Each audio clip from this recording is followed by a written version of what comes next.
सावित्री सब्जी लेने बाजार गई होती है कि तभी उसकी नजर मिनी स्कर्ट पहनकर बाइक पर जा रही एक लड़की पर जाती है, जिसकी पूरी टांगे दिखाई दे रही थी। ये देख सावित्री अपनी आंखें बंद करते हुए कहती है, छी छी, शर्मो हया तो जैसे बेची खाई है आजकल की लड़कियों ने। कैसे कैसे कपड़े पहनकर घूमती हैं। अरे इतने छोटे कपड़े तो हमारे जमाने में 5 साल की बच्चियां भी नहीं पहनती थी, जितनी अब 25 साल की पहनती हैं। बुड़बुड़ाते हुए सावित्री घर आती है, जहाँ वो टीवी पर सूर्य ग्रहण की खबर देखती है। क्या आज सूर्य ग्रहण है? ठीक है, तो जब तक ग्रहण है कोई भी खाना नहीं खाएगा। और तू बड़ी बहू, तू खाने में तुलसी के पत्ते डाल दे। सर पर घूंघट ओढ़े रेखा मुंडी हिलाती है। कुछ देर बाद सूर्य ग्रहण लग जाता है। तभी रेखा का पति ऑफिस से थका हारा घर आता है और फ्रिज में से ब्रेड जैम लगाकर खाने लगता है। ये देख सावित्री गुस्से में चिल्लाते हुए कहती है, हे राम, कर दिया ना अपशगुन। भला ग्रहण में कौन खाना खाता है? क्या माँ, अब भूख लग रही है तो कुछ खाओ भी ना क्या? ठीक है तो कह रहा है वो। अब ये सब पुराने विचारों को त्याग भी दो सावित्री। आप तो चुप ही रहिए। और तू बड़ी बहू, यहाँ खड़ी खड़ी मेरी शक्ल क्या देख रही है? तू इसे रोक नहीं सकती थी? माँ जी वो मैं। अब क्या बकरी की तरह मैं कर रही है? अपना पल्लू ठीक कर, ये सर से खिसकना नहीं चाहिए। बहुएं जितनी मर्यादा में रहें उतनी ही अच्छी लगती हैं। अरे हम भी थे, जितना मर्जी काम करते थे, लेकिन मजाल है कि कभी घूंघट सर से सरका हो। 3-3 मटके पानी के कुएं से उठा कर लाना, भैंसों का, खेतों का सब काम देखना। कितना काम होता था हमारे जमाने में। लेकिन एक आजकल की बहुओं को तो आटा गूंथने से लेकर बर्तन धोने तक हर काम के लिए बस एक मशीन चाहिए। और छोटे छोटे कपड़े पहनकर इनसे किट्टी पार्टी करवा लो बस। लेकिन मेरे घर में ये सब नहीं चलेगा। मेरे घर में बहुएं हमेशा घूंघट में और साड़ी में ही रहेंगी। इसलिए ध्यान रहे, आगे से ये पल्ला खिसके ना तेरे सर से। जी माँ जी, ध्यान रखूंगी। ये है सावित्री देवी, जिसे मॉडर्न कपड़ों वाली लड़कियां बिल्कुल भी पसंद नहीं थी। सावित्री के 2 बेटे थे। बड़े बेटे की शादी हो चुकी थी। बड़ी बहू रेखा बिल्कुल अपनी सास के कहे पर चलती थी, लेकिन फिर भी सावित्री उससे कभी खुश नहीं रहती थी। वो उसके किसी न किसी काम में कमी निकाल ही देती थी। एक रोज जब रेखा अपने कमरे में दिन में आराम कर रही थी, तो सावित्री अचानक से उसके कमरे में आती है। तब रेखा करवट बदल रही होती है, जिससे उसकी कमर दिख जाती है। ये देख सावित्री जोर से चिल्लाती है, छी छी छी छी छी छी छी, बस इसी बात का डर था मुझे।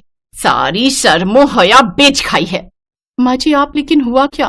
क्या होना है? करवट लेते वक्त तेरी कमर दिखी कैसे? आज के बाद ऐसा हुआ ना तो अच्छा नहीं होगा बहू। और इस तरह बंदिशों में रेखा ने अपनी शादी का पूरा 1 साल काट लिया। और उसकी फर्स्ट एनिवर्सरी पर उसका देवर राहुल दिल्ली से कानपुर आता। भाभी, मुझे ना आप सबको कुछ बताना था, तो मुझे लगा इससे अच्छा दिन भला क्या ही होगा। वो मेरे ऑफिस में मेरे साथ संध्या काम करती है, अच्छे परिवार से है, अच्छा कमाती भी है, और मैं उससे शादी करना चाहता हूँ। मतलब लव मैरिज? हाँ माँ, लव मैरिज। क्यों, कोई प्रॉब्लम है? नहीं, मुझे भला क्या दिक्कत होगी। तुझे पसंद है लड़की तो फिर हमें भी पसंद है। ये सावित्री का सिद्धांत भी समझ नहीं आता। जो डरता है तो उसे और डराती है, और जो सुनता ही नहीं उसकी बात झट से मान जाती है। चुप करिए जी। अब उस शहरी लड़की के पीछे अपने बेटे को तो नहीं खो सकती ना। कहीं उसके लिए सब छोड़कर ही चला गया तो। इसीलिए तो चुपचाप इस शादी के लिए हाँ कर दी। एक बार घर में आ गई तो फिर रेखा और उसमें कोई फर्क नहीं कर पाएंगे। सावित्री अपने छोटे बेटे की शादी के लिए मान जाती है। वो 1 महीने बाद दोनों की शादी करवा देते हैं। शादी के बाद दिल्ली से कानपुर कार में आते आते भारी भरकम लहंगे में संध्या काफी थक जाती है और वो एक जगह होटल के पास गाड़ी रुकवाती है। ड्राइवर, गाड़ी रोको, मुझसे अब और ये नहीं पहना जा रहा, ये भारी भरकम लहंगा। राहुल तुम यही रुको, मैं अभी चेंज करके आती हूँ। कुछ देर बाद गाड़ी आकर उसके ससुराल रुकती है। फिर पीछे से संध्या स्कर्ट और टॉप पहनकर सर पर शादी का दुपट्टा लिए निकलती है। संध्या को इस रूप में देखकर सभी हैरान रह जाते हैं। राहुल बेटा, ये सब बेटा 2 जोड़ी में लड़की मांगी थी, इसका मतलब ये नहीं कि ये सचमुच ही 2 जोड़ी में आ जाएगी। वो माँ, दूर का सफर था ना, और इसने लौटते वक्त लहंगे पर ही वोमिट कर दी, इसीलिए जो इसके हाथ में लगा इसने पहन लिया। ये राहुल का बच्चा झूठ क्यों बोल रहा है?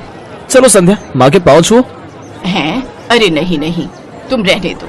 अगर तुम झुकी तो न जाने क्या क्या झुक जाएगा। ओह थैंक्स। वैसे मैं खुद झुकने के मूड में नहीं थी। वो क्या है ना, मैं बहुत थक चुकी हूँ। वैसे माँ जी, हमारा बेडरूम कहाँ है? वो क्या है ना, मैं पहले बाथ शावर लेना चाहती हूँ। और राहुल डार्लिंग, तुम ना प्लीज मुझे बॉडी मसाज दे देना। आज सचमुच मुझे बहुत थकावट है। बताओ ना माँ जी, बेडरूम कहाँ है? संध्या, बस 2 मिनट, माँ गृह प्रवेश कर ले। ओह प्लीज, थोड़ा जल्दी कीजिए ये सब formalities. I am really so tired. Savitri को मन ही मन बहुत गुस्सा आ रहा था, लेकिन वो कर भी क्या सकती थी। उसने चुपचाप उनका गृह प्रवेश करवाया और बहू बनकर संध्या अपने ससुराल आ जाती है। लेकिन संध्या के कपड़े देख सावित्री डर गई। ये नई बहू तो कुछ ज्यादा ही मॉडर्न कपड़े पहनती है। अरे पढ़ी लिखी नौकरी वाली है तो क्या हुआ, सर पर नाचेगी, जो मर्जी रुमाल जितने कपड़े पहनेगी। कहीं कल मुंह दिखाई पर इसने कुछ बेढंगे से कपड़े पहन लिए तो नहीं नहीं नहीं, इसे मुझे ठीक करना ही होगा। ये सोचकर सावित्री संध्या के कमरे में जाती है। अरे नई बहू, दिखा तो कल मुंह दिखाई पर क्या पहनने वाली है। ये वाली साड़ी कैसी है माँ जी? अच्छी है, लेकिन काला रंग, शादी के बाद ये सब रंग ना कुछ अच्छे नहीं लगते। और वैसे भी ये सिर्फ ब्लैक नहीं है, देखो इसके बॉर्डर पर रेड कलर भी है। जो भी हो, लेकिन तू ऐसी साड़ी नहीं पहनेगी। चल अब मुझे अपनी साड़ियां दिखा, मैं बताती हूँ तुझे कौन सी पहननी है। संध्या सावित्री को अपनी सभी साड़ियां दिखाती है, जिसमें से गुलाबी रंग की साड़ी देख सावित्री कहती है, हाँ ये वाली, ये अच्छी रहेगी, इसे ही पहन तू। जी माँ जी। शादी के तुरंत बाद सास का ऐसा बदलता रवैया देख संध्या हैरान थी। सावित्री ने संध्या की साड़ी तो देख ली, लेकिन वो ये नहीं जानती थी कि उसका ब्लाउज कितना हॉट बना है। शाम को मुंह दिखाई पर संध्या वो गुलाबी साड़ी हॉट ब्लाउज के साथ पहनती है। ये देख सावित्री उसकी साड़ी अच्छे से बांधती है। अरे बहू, ये सर पर पल्ला कर ले, सब मेहमान आएंगे ना तो उनके सामने यूं सर ढके घूमना अच्छा नहीं लगता। संध्या साड़ी पहनकर सर पर घूंघट रखकर बाहर आती है। ये देख मोहल्ले की औरतें बात करती हैं। मान गए सावित्री तुझे, मुझे तो लगा था कि ये मुंह दिखाई पर भी मिनी स्कर्ट पहनकर आएगी, लेकिन तूने तो एक दिन में इसे साड़ी पहनना और घूंघट रखना भी सिखा दिया। अरे मेरा नाम सावित्री है, सावित्री। अच्छा संध्या बहू, चल अब इन सबके पांव छूकर आशीर्वाद लो। सावित्री सबके पांव छूकर आशीर्वाद लेती है, लेकिन संध्या ये नहीं जानती थी कि उसकी सास किस खेत की मूली है। एक बार जो उसने साड़ी पहन ली तो फिर वेस्टर्न कपड़ों का नंबर तो कभी आने वाला है ही नहीं। अगले दिन उन सबको मंदिर जाना था, इसलिए रात को ही संध्या अपनी सास से जाकर पूछती है कि कल उसे क्या पहनना चाहिए। तुझे क्या पहनना है क्या नहीं ये सब तो बाद की बात है, लेकिन तू इस नाइट ड्रेस में बाहर कैसे आ गई? हमारे घर में ये सब नहीं चलता। लेकिन राहुल ने तो मुझसे कहा था कि मैं जो मर्जी पहन सकती हूँ।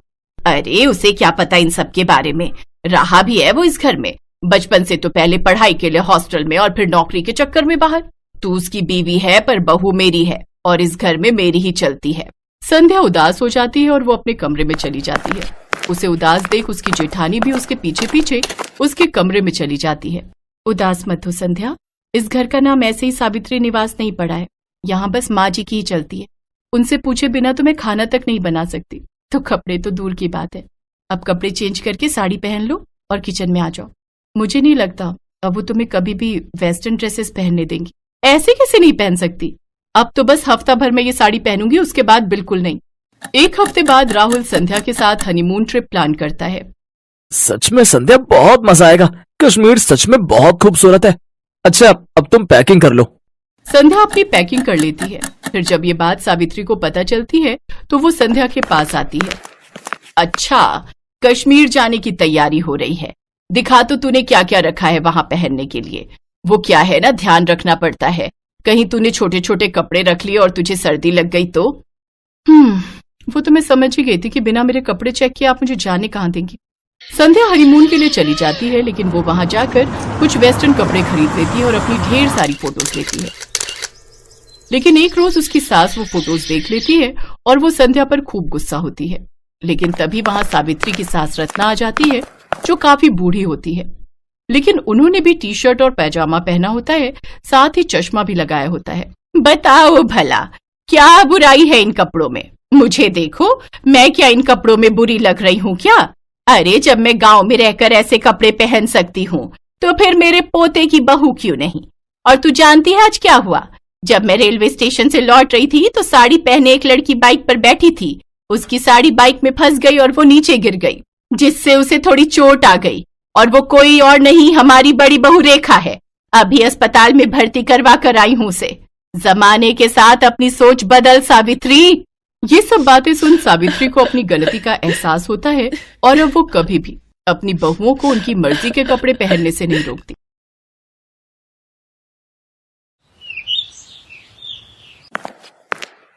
आज फिर इन दोनों बहनों ने इतनी पी ली कि इन्हें चलने तक का भी होश नहीं। गलती मेरी ही है।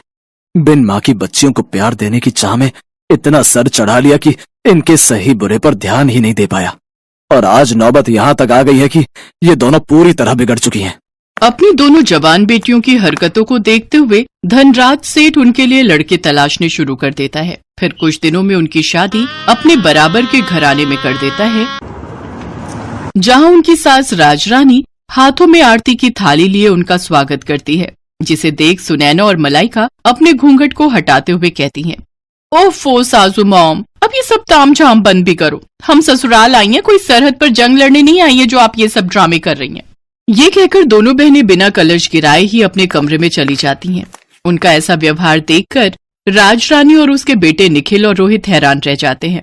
अगले दिन वो दोनों सुबह 10 बजे सोकर उठती हैं। फिर राजरानी उनसे कहती है, अरे ये क्या बहुओं, अभी तक तुम दोनों नहाई नहीं। आज तुम दोनों की पहली रसोई है जिसमें तुम्हें मीठा बनाना है। चलो जल्दी से नहा लो। लेकिन सासू मॉम, हमें तो करछी पकड़नी तक नहीं आती, हमें तो सिर्फ मीठा खाना आता है, बनाना नहीं। और वैसे भी घर में नौकर है ना, तो ये उनका काम है। हमने तो आज तक अपने घर के किचन में भी कदम नहीं रखा। बेटा, घर में भले ही हर काम के लिए नौकर है, लेकिन घर का खाना तो घर की लक्ष्मियों को ही बनाना चाहिए। माँ बिल्कुल सही कह रही है, और वैसे भी शादी के बाद अपनी पहली रसोई में मीठा बनाना एक रस्म है जो हर बहू निभाती है। ओफो, मायके में हमारा बाप कम था जो अब यहाँ तुम दोनों भी लेक्चर देने लग गए। Live it. अरे सुनैना, चलो जल्दी से रेडी होकर बाहर पूल में आ जाओ। आज हम दोनों जी भरकर स्विमिंग करेंगे। कुछ देर बाद दोनों बहनें सब घर वालों और नौकरों के सामने स्विमिंग ड्रेस पहनकर आती हैं और पूल में जाकर नहाने लगती हैं। अपनी बहुओं की ऐसी बेशर्मी देख राजरानी का तो सर शर्म से झुक जाता है। ये दोनों की दोनों तो मेरी नाक कटवा कर रहेंगी। हे भगवान, मेरे घर की इज्जत अब तेरे हाथ में है। राजरानी एक धार्मिक महिला थी, साथ ही वो समाज सेविका भी थी। उसका खुद का एक बड़ा एनजीओ था जिससे शहर की बड़ी बड़ी हस्तियां जुड़ी हुई थी। ऐसे ही कुछ दिन बीतते हैं। मलाइका और सुनैना अपने ससुराल के प्रति कोई जिम्मेदारी नहीं समझती थी।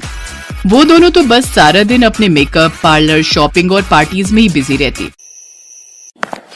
ये इतने छोटे कपड़े पहनकर तुम रात को कहाँ जा रही हो बहू? सासू मॉम, आज हमारी फ्रेंड की बर्थडे पार्टी है, हम दोनों नाइट क्लब जा रही हैं, आने में देर हो जाएगी, चलो सुनैना। फिर दोनों शॉर्ट ड्रेस पहनकर नाइट क्लब चली जाती हैं, जहां वो खूब सिगरेट शराब पीती हैं। फिर आधी रात को कुछ लड़के उन्हें घर ड्रॉप करते हैं। दोनों लड़खड़ाती हुई अंदर आती हैं, जहां उन्हें देखकर राजरानी उनसे कहती है, ये सब क्या है? आज तो तुम दोनों ने हद ही कर दी। अरे बड़े घर की बहुओं को ये सब शोभा नहीं देता। ओ सासू मॉम, अब अपना भाषण फिर देना मत शुरू कर दो। अरे यार, यही तो हमारे जीने के दिन है। अरे हम अपनी जवानी में एंजॉय नहीं करेंगे तो क्या तुम जैसी बुढ़िया होकर एंजॉय करेंगे? हाँ। तभी निखिल और रोहित वहां आते हैं और उन दोनों को जोरदार थप्पड़ मारते हैं। ये देखकर दोनों बहनों को बहुत गुस्सा आता है और वो भी अपने पतियों के मुंह पर थप्पड़ कस देती हैं। हम आज के जमाने की लड़कियां हैं, मुंह तोड़ जवाब देना बहुत अच्छे से जानती हैं, तो ऐसी गलती फिर मत करना। फिर दोनों अपने कमरों में लड़खड़ाते हुए चली जाती हैं। ऐसे ही समय बीता। फिर एक रोज सुनैना और मलाइका अपने घर में लेटी थी तो उनके फोन पर एक मैसेज आता है जिसमें शहर के बाहर एक फार्म हाउस में रेव पार्टी का इनविटेशन होता है। Oh wow, rave party! Malaika, I am so excited यार। मैंने आज तक बस रेव पार्टीज के बारे में सुना था, लेकिन अब तो हम उसे एंजॉय भी करेंगे। ऑफ कोर्स, अगर लाइफ में हर चीज का मजा नहीं लिया तो क्या किया? We will definitely go there. दोनों बहनें खुश हो जाती हैं और शाम को तैयार होकर अपनी कार लेकर वहां पहुंच जाती हैं। पुलिस से छुपकर उस फार्म हाउस पर हो रही पार्टी में शराब, सिगरेट, ड्रग्स से लेकर सुख की हर चीज शामिल होती है। वो दोनों उस दिन ड्रग्स का सेवन भी करती हैं, जिससे उनका सर पूरी तरह घूम जाता है और वो एक अलग ही दुनिया में होती है। तभी एक लड़का जो कि नशे में होता है मलाइका को गलत तरीके से छूने की कोशिश करता है। तभी कुछ पल के लिए लाइट चली जाती है और जब लाइट आती है तो वो लड़का जो मलाइका को छेड़ रहा था वो मरा हुआ जमीन पर पड़ा होता है। कुछ ही देर में उस पार्टी में पुलिस छापा मारती है और सबको अरेस्ट कर लेती है। अगले दिन राजरानी अपने बेटों के साथ जेल पहुंचती है। सासू मॉम, निखिल, हमने सचमुच किसी का मर्डर नहीं किया, हमें बचा लो सासू मॉम, प्लीज हेल्प अस। हाँ रोहित, हमारा ट्रस्ट करो, हमें फंसाया जा रहा है। हमसे बहुत बड़ी गलती हो गई जो हम उस पार्टी में गए। आज के बाद हम कोई पार्टी नहीं करेंगे और ये सब काम सच में छोड़ देंगे। तुम दोनों को अपनी गलती का एहसास हो गया, यही काफी है। आकाश, यहाँ आ जाओ। और इंस्पेक्टर साहब, आप छोड़ दो इन्हें। जी मैडम। ये लड़का तो जिंदा है। हाँ, ये सब हमारे प्लान था, तुम दोनों की अक्ल ठिकाने लगाने के लिए। दरअसल ये सारा प्लान राजरानी और उसके बेटों का था, जो उन्होंने अपनी बहुओं को सबक सिखाने के लिए किया था। उन्होंने ही अपनी पहुंच का इस्तेमाल करते हुए इस पार्टी का आयोजन किया और ये सब ड्रामा रचा। लेकिन इससे मलाइका और सुनैना को अच्छा सबक मिला और वो दोनों अब बेशर्म से संस्कारी बहुएं बन गईं, जो अपने परिवार के साथ अच्छे से अपनी गृहस्थी चलाने लगी।